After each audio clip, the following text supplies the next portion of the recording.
If your Social Security payment is late in 2026, don't panic and don't guess. Most delays fall into a small set of causes, and you can fix them faster if you follow the right order.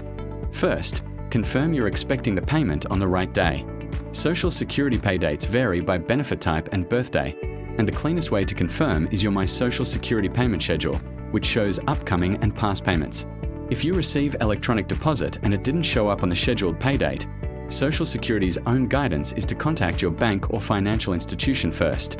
Banks sometimes post deposits late even when the payment was sent on time. When you call the bank, ask two specific questions.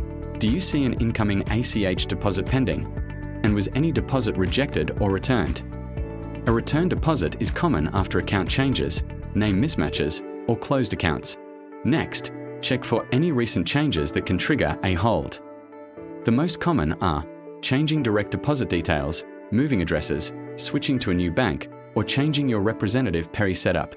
Even correct changes can create a short verification delay. Now check whether the payment was reduced instead of missing. One major reason checks change is overpayment recovery, where Social Security can withhold benefits to recover an overpayment, and policy changes have made this a real surprise for many beneficiaries. If you suspect withholding, don't just wait for the next month.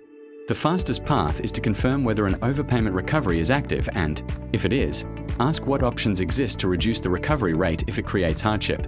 Another reason your net payment can drop is Medicare premium withholding, especially around enrollment changes.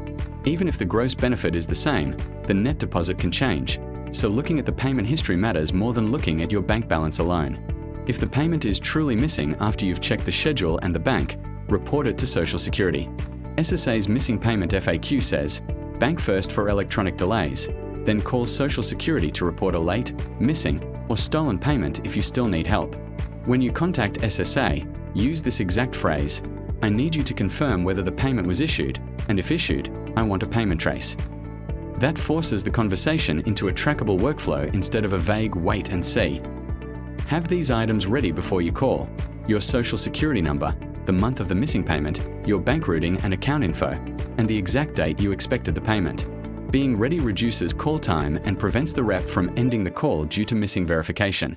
If you receive benefits on a Direct Express card, use Direct Express customer service, because the issue may be on the card side rather than SSA side. Treasury's Direct Express page lists the contact numbers based on your card prefix.